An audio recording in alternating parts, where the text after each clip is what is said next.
Bonjour Adrien. Bonjour Emmanuel. Aujourd'hui, vous allez nous parler d'une pièce que vous avez écrite. Est-ce que vous pourriez nous en dire un peu plus? Alors, le baptême du geôlier est inspiré des Actes des Apôtres, chapitre 16, lorsque Paul et Silas sont en prison et il y a un tremblement de terre qui ouvre miraculeusement les portes. Et en fait, est-ce que vous avez quelque chose de bien particulier? Dans cette pièce, c'est le baptême qui vous intéresse, c'est ça? Oui, la conversion et le baptême, puisque moi-même j'ai demandé le baptême adulte, donc en 2008, j'ai demandé le baptême en 2008, j'ai été baptisé en 2010, donc ça fait 15 ans que j'ai été baptisé. Et par ailleurs, je me suis un peu intéressé à la condition des détenus avec l'émission de Radio Notre-Dame, le téléphone du dimanche, qui intervient auprès des détenus, qui intervenait auprès des détenus à l'époque. Et je pense qu'il y a des aumôniers dans les prisons qui proposent la lecture de la Bible, du Nouveau Testament, et que ce passage des Actes des Apôtres peut toucher les cœurs des détenus. Donc si un aumônier des prisons voyait cette vidéo et voulait peut-être monter ce projet en détention, ça pourrait être un beau projet pour les détenus. C'est formidable en fait, parce que c'est quelque chose qui apporte l'espérance en même temps. Oui, c'est le témoignage de ce geôlier, c'est une belle grâce de conversion, c'est le gardien de la prison romaine qui se convertit, qui est d'abord sauvé du suicide et qui se convertit. Donc on a ici une action vraiment de l'Esprit Saint dans ce passage. Alors, je vais lire un extrait. Oui.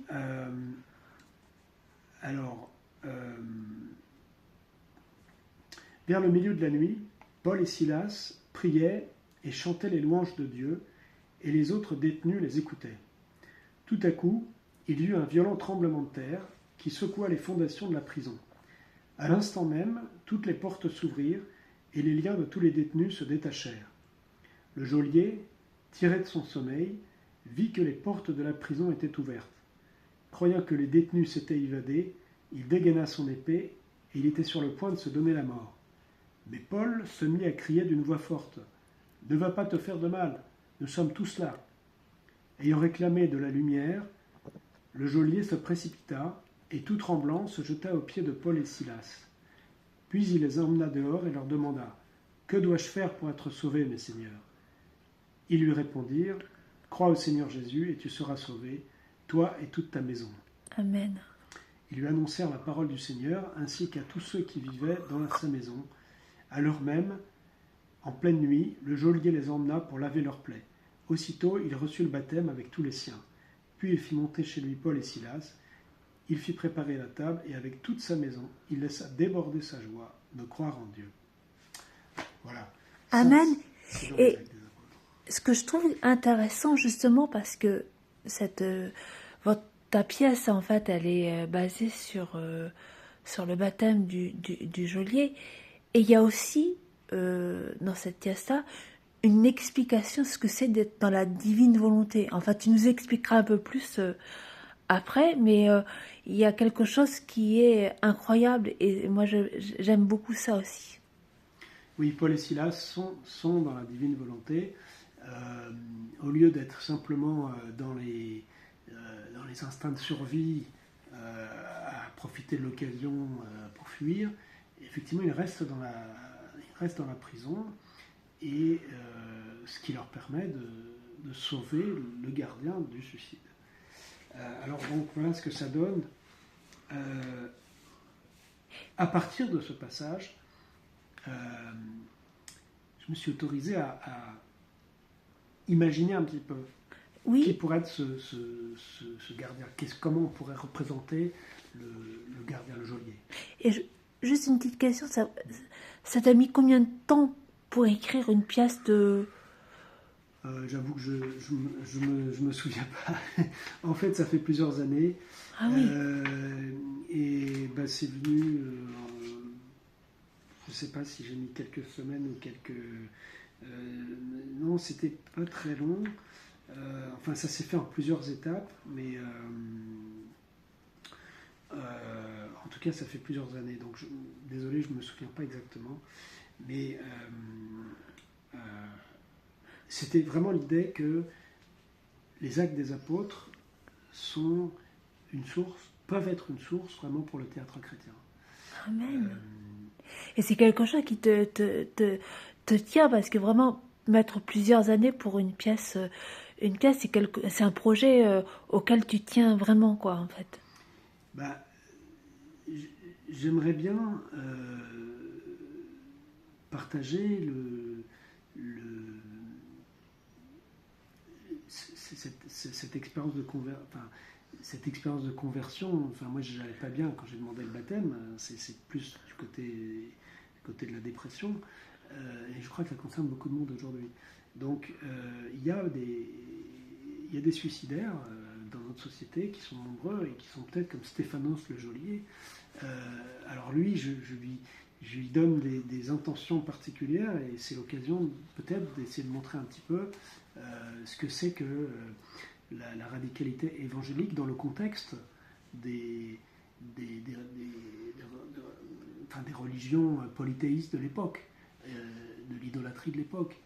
Et donc il y a beaucoup d'idolâtrie encore qui prennent d'autres formes aujourd'hui. Mais ici, alors ça donnerait ça. Après le tremblement de terre, donc il y a un tremblement de terre, ça arrive des tremblements de terre dans cette région en particulier. Oui. Bon. Il y a un tremblement de terre, et il se trouve que ce tremblement de terre ouvre la prison. Et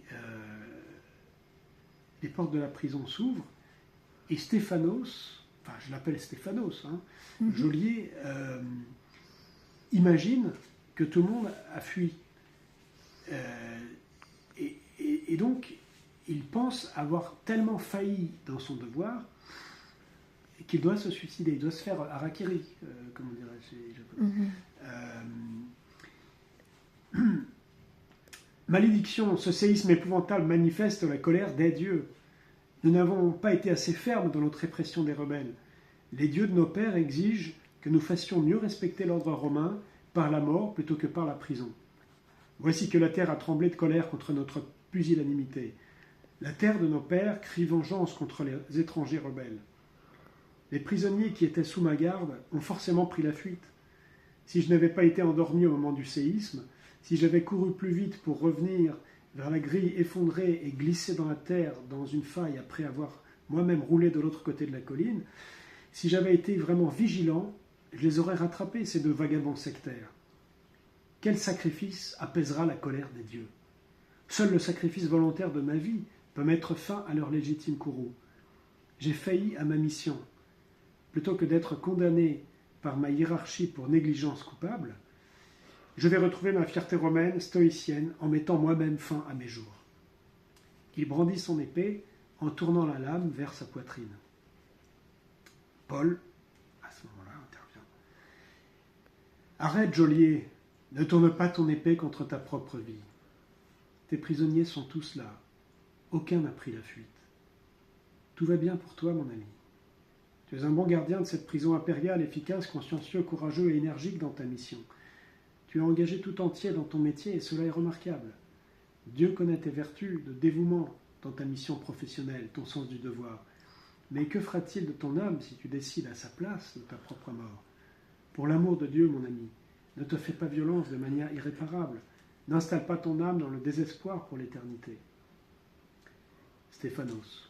De quel Dieu me parles-tu? Les dieux de mes pères sont en colère, je dois les apaiser. Mon suicide est un surmoyen pour qu'ils continuent à protéger l'Empire. Il faut vite offrir un sacrifice pour apaiser la colère des dieux. Je n'ai pas de meilleure offrande à faire que ma propre vie. Tu es un bon patriote romain.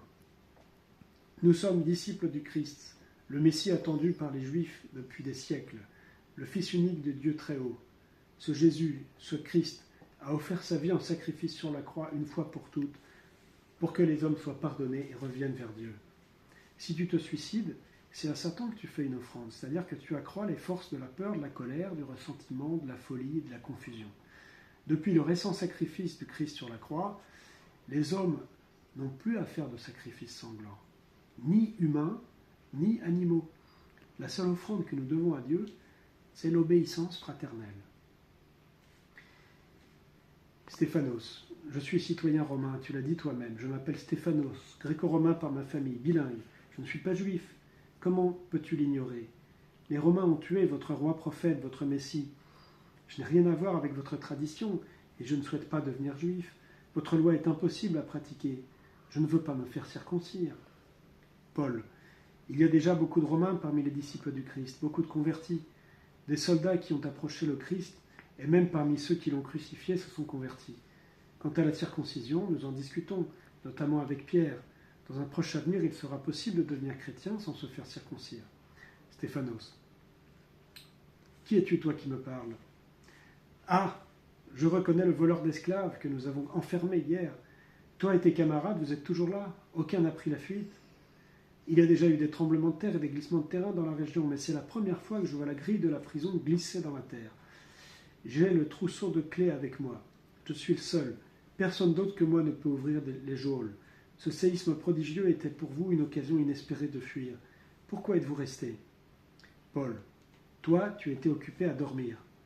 Nous, moi, Paul de Tarse et le discret et fervent Silas, nous étions occupés à chanter la gloire de Dieu. Avons-nous troublé ton sommeil? Non. De l'extérieur, je vous entendais à peine. Vos cantiques faisaient comme une berceuse au début, puis je me suis endormi vraiment et j'ai eu un vrai sommeil réparateur. Ma première nuit sans insomnie depuis bien longtemps. Paul, tu avais bien fait ton travail de gardien, tu dormais du sommeil dit du juste, la conscience nette de la besogne accomplie. Je te confirme que nous étions bien enfermés. Tu avais droit au repos réparateur, après les soucis que notre incarcération t'en causait. Stéphanos, mais pourquoi êtes-vous resté? Je dormais et j'étais le seul gardien à ce moment-là, entre la ronde du soir et celle de l'aube. Paul, tu dormais et nous chantions. Pourquoi fuir? Nous avions confiance en Dieu. Notre incarcération fait partie des risques de la mission, ce n'est pas la première. Pierre aussi a été emprisonné. Je ne prétends pas que nos cantiques ont directement provoqué le séisme libérateur. Par contre, il nous appartient de louer le Seigneur en toutes circonstances. Ce n'est pas moins important que de savoir profiter d'une situation favorable. L'attitude de la louange peut aussi nous éviter des actions précipitées, irréfléchies, prématurées. L'adorateur de Dieu évite les pièges en prenant le temps de l'action de grâce. Stéphanos, le séisme m'a fait rouler de l'autre côté de la colline. J'ai mis du temps à revenir vers la béance, à l'emplacement de la grille verrouillée. Vous aviez le temps de passer, et même de faire une procession. Paul, te serais-tu mis à suivre notre procession comme tu suis avec ferveur patriotique les marches triomphales des officiers derrière l'empereur? Stéphanos, j'aurais pu vous voir de loin sans vous reconnaître. Mais vous vous seriez mis à courir, n'est-ce pas? Et vous vous seriez ainsi rendu suspect. Paul, nous avions plutôt le cœur à danser, comme le roi David devant l'arche d'alliance. Stéphanos, êtes-vous fou? La captivité vous met-elle en transe? Que chantiez-vous donc à plein poumon avec tant de ferveur? Paul, appelle-nous les fous joyeux du Christ si tu veux, les forces opposées aux fous furieux de l'Empire. Silas, nous chantions des cantiques à la gloire du Dieu unique, miséricordieux, tout aimant, l'Éternel adoré par nos pères depuis Abraham, le Dieu créateur, le Père éternel dont nous avons rencontré le Fils unique. Nous chantions le ciel ouvert en déversant ses grâces sur nous. Nous chantions dans le souvenir de notre Maître et Seigneur, encore frais dans nos mémoires et brûlant dans nos cœurs. Jésus-Christ, crucifié et ressuscité pour notre salut et le sien. Amen. Et le tien. Pour mon salut à moi, joli Romain. Vous croyez donc que des païens comme moi peuvent être sauvés? Ne suis-je pas un idolâtre? Pour vous qui refusez de sacrifier à nos idoles, vous refusez les sacrifices rituels qui protègent si efficacement l'Empire. Nous ne sommes pas du même monde, vous et nous. Et vous dites que votre Christ est mort pour moi aussi. Notre Seigneur Jésus-Christ est venu pour tous les hommes, et d'abord pour les malades, les petits, les faibles, les pécheurs. Stéphanos, mais je suis bien portant, moi, et je suis vertueusement engagé au service de ma patrie bien-aimée. Ma supérieure me notait bien jusqu'à présent et j'allais recevoir une promotion. Je suis en bonne santé, fort, discipliné et énergique au service de la généreuse et bienfaisante civilisation romaine. Paul. Mais tu allais te suicider. Simplement parce que la grille de la prison avait glissé dans la terre et que tu croyais que nous étions enfuis. Croyance non vérifiée. Tu allais te précipiter, tête baissée dans l'erreur. Silas, simplement parce que tu voulais impatiemment te juger toi-même au lieu d'attendre d'être jugé. Simplement parce que tu n'attends pas le jugement miséricordieux de Dieu. Paul, tu veux tout contrôler. Ta vie, ta prison, ta mort.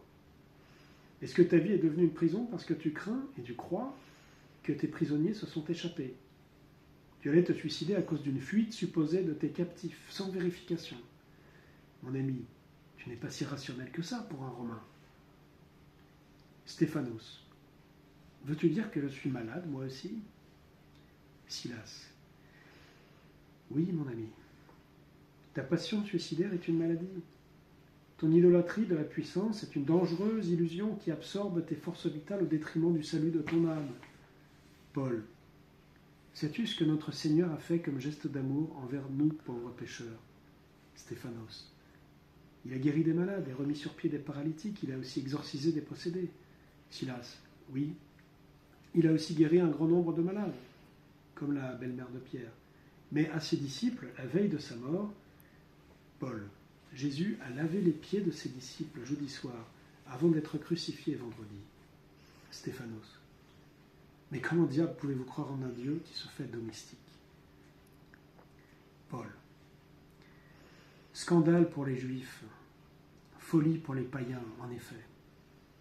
Voie étroite de l'intelligence du salut. J'étais comme toi, Stéphanos, il n'y a pas si longtemps. Et j'ai reçu la grâce de l'intelligence de la vraie foi. Dieu s'est abaissé jusqu'à nous pour nous sauver. Comprends-tu pourquoi j'ai pris la défense de la domestique tourmentée par un esprit mauvais? Jésus a dit, ce que vous faites au plus petit, c'est à moi que vous le faites. Stéphanos, elle disait donc la vérité sur vous? Silas, oui, c'est vrai que nous sommes des hommes de Dieu et tu peux devenir un homme de Dieu à ton tour, toi aussi. Stéphanos, mais elle a perdu son don de prophétie après avoir entendu ton exhortation. Paul, j'ai demandé à notre Seigneur Jésus-Christ de m'envoyer son Esprit Saint pour exorciser cette femme, la délivrer du démon qui parlait en elle et la faisait souffrir. Stéphanos, alors elle s'est évanouie. Paul, Lucia, veux-tu témoigner? Lucia, oui. C'était un esprit impur, un suppôt de Satan qui me possédait et me tourmentait atrocement. Le démon ne dit une vérité que dans une perspective malfaisante, égoïste, conflictuelle, attisant la colère, la peur, les convoitises, la haine, la confusion morale et mentale. Il met les petites vérités au service des grosses injustices. Satan est le maître du mensonge et de la tromperie. Mon maître m'exploitait comme une bête de foire pour me faire participer, malgré moi, au bruit des ténèbres et à l'illusion de la prospérité, la fausse richesse, l'aisance de la fausseté. Quand Paul a interpellé l'esprit mauvais avec moi, avec autorité, je suis redevenu moi-même. C'est comme si je respirais à nouveau après avoir été longtemps étouffé, comme si je reprenais le contrôle sur mes décisions, mes paroles, mes actes. J'ai bien senti que, par la voix et les mains de Paul, c'est Dieu qui agissait. J'ai reçu la confirmation que j'avais devant moi des hommes de Dieu, d'authentiques médiateurs de la guérison divine, et que par Paul et Silas, Dieu répondait à mes prières pour ma délivrance. J'ai demandé à rejoindre les disciples du Christ. Je suis catéchumène et je participe à chaque prière des frères avec joie et gratitude. Bon, peut-être, voilà, on peut arrêter là la lecture parce que sinon c'est un peu trop long.